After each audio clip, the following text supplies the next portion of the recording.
Jalan Alas Tegal adalah jalur tua yang membelah hutan lebat di perbatasan desa.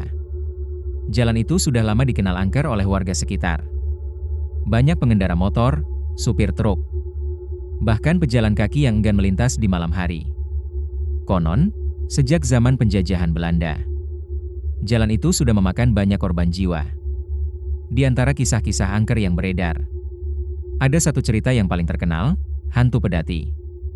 Konon, di tengah malam buta, orang sering mendengar suara roda pedati yang berderit di jalanan sepi. Kadang diiringi ringkikan kuda. Kadang hanya derap langkah roda tua yang menghantui malam. Anehnya, ketika ditunggu, sosok pedati itu tak pernah terlihat jelas. Kecuali bagi mereka yang terpilih untuk menjadi korban. Malam itu, 3 sahabat bernama Bagus, Rian, dan Dewi sedang dalam perjalanan pulang dari kota. Mereka menaiki sebuah mobil tua milik Bagus. Waktu sudah menunjukkan pukul 23.45. Ketika mereka sampai di ujung jalan Alas Tegal. "Gimana nih, kita beneran mau lewat sini?" "Katanya jalan ini angker banget," ucap Dewi dengan suara sedikit bergetar. Rian, yang duduk di kursi depan, tertawa kecil. "Ah, itu cuma cerita orang kampung. Jangan terlalu dipercaya. Kita kan cuma lewat doang." Bagus, yang sedang menyetir, ikut menimpali. "Iya, lagian kalau muter balik lewat jalan lain, bisa sampai rumah subuh. Hemat waktu aja lewat sini." Mereka pun masuk ke jalan Alas Tegal. Lampu mobil menembus gelapnya hutan, memperlihatkan pepohonan besar yang berdiri seperti penjaga malam. Sesekali, suara serangga malam terdengar nyaring, menambah kesunyian yang mencekam. Baru sekitar 15 menit melintas, tiba-tiba mobil mereka seperti melewati jalan yang lebih bergelombang. Dari kejauhan, terdengar suara berderit, seperti roda kayu tua yang berat. Kalian denger nggak?" bisik Dewi sambil menoleh ke kiri kanan. Bagus memperlambat laju mobil. "Iya, kayak ada suara." "Pedati ya?" Rian mencoba tetap tenang. "Mungkin ada orang kampung lewat bawa pedati. Kan nggak aneh." Namun, semakin lama suara itu semakin jelas. Dentuman roda kayu seperti menghantam tanah kering, disertai ringkikan kuda yang lirih. Tapi ketika mereka menengok ke belakang lewat kaca spion, tak ada siapapun. Jalan kosong, hanya gelap pekat. Dewi memeluk dirinya. "Aku nggak enak, Gus. Kayak ada yang ngikutin." Bagus menelan ludah. "Tenang aja, kita jangan berhenti. Kalau perlu aku tambah kecepatan." Mobil pun melaju lebih kencang. Tapi suara pedati itu tetap mengikuti, seakan semakin dekat. Tak lama kemudian, mereka melihat sesuatu di depan jalan. Siluet hitam besar bergerak perlahan. Dari kejauhan tampak seperti pedati tua ditarik oleh seekor kuda hitam. "Anjir, beneran ada pedati," seru Rian dengan mata melebar. Bagus segera menginjak rem, dan mobil berhenti beberapa meter dari pedati itu. Pedati kayu usang dengan roda besar tampak di tengah jalan, ditarik oleh kuda hitam dengan mata merah menyala. Di atas pedati, duduk seorang kusir berpakaian lusuh, mengenakan caping lebar yang menutupi wajahnya.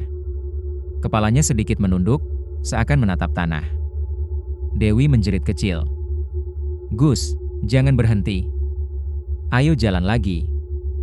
Namun saat Bagus hendak menyalakan mobil kembali, pedati itu hilang begitu saja. Tidak ada bekas roda, tidak ada suara. Jalan kembali kosong. Mereka saling pandang, pucat pasi. Rian berusaha menenangkan diri. "Mungkin kita lagi halu bertiga." Tapi dalam hati kecil mereka, semua sadar bahwa apa yang dilihat tadi bukan sekadar halusinasi. Mobil kembali melaju, namun suasana menjadi lebih mencekam. Angin malam mendadak terasa dingin menusuk. Dari kaca jendela, Dewi melihat bayangan hitam berlari di antara pepohonan, mengikuti laju mobil. "Gus, Rian, aku lihat sesuatu. Ada bayangan di luar," teriaknya panik. Rian menoleh sekilas dan ikut pucat. "Gila, itu apa?" Tiba-tiba, suara ketukan keras terdengar dari atap mobil.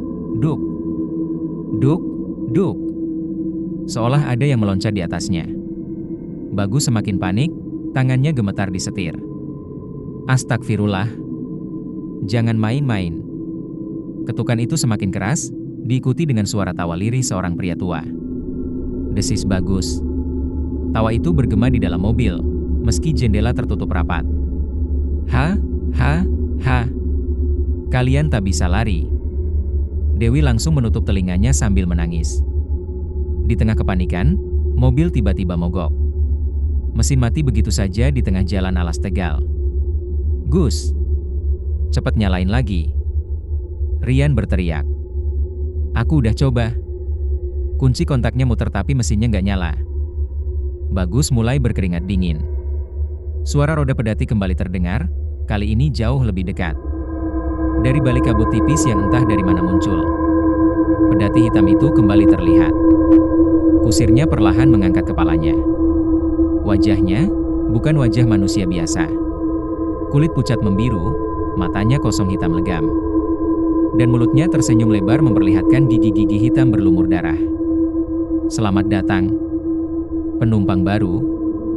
Suaranya berat, menggema, seakan berasal dari perut bumi. Pedati itu berhenti tepat di samping mobil mereka. Bau anyir darah menyeruak dari arah kuda hitamnya. Dewi menjerit histeris. Jangan dekat. Jangan ambil aku. Kusir itu mengulurkan tangannya yang panjang dan kurus. Mencoba meraih pintu mobil. Rian refleks mengambil tasbih kecil yang selalu ia bawa dan mulai membaca doa dengan terbata-bata. Allahu Akbar.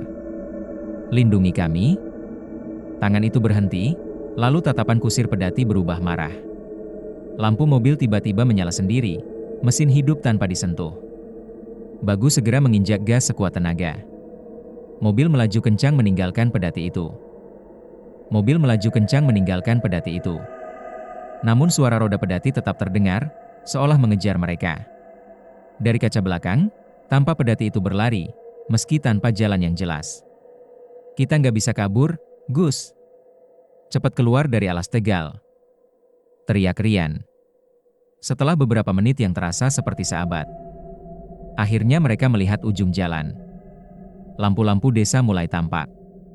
Anehnya, begitu mereka keluar dari area hutan, suara pedati itu menghilang. Mobil berhenti di tepi desa. Semua terengah-engah, wajah pucat dan penuh keringat. Dewi masih menangis. Itu beneran bukan halusinasi. Aku lihat jelas wajahnya. Rian terdiam, menatap tasbih di tangannya. Kita beruntung masih hidup. Bagus memandang ke arah jalan gelap di belakang mereka. Entah apa yang barusan kita temui. Tapi aku janji, aku nggak akan pernah lagi lewat alas Tegal malam-malam. Kisah tentang hantu pedati di Jalan Alas Tegal bukan sekadar mitos. Hingga kini, warga desa masih sering mendengar suara roda kayu berderit di tengah malam. Konon, pedati itu mencari jiwa-jiwa baru untuk menjadi penumpang abadi di gerbong kematiannya.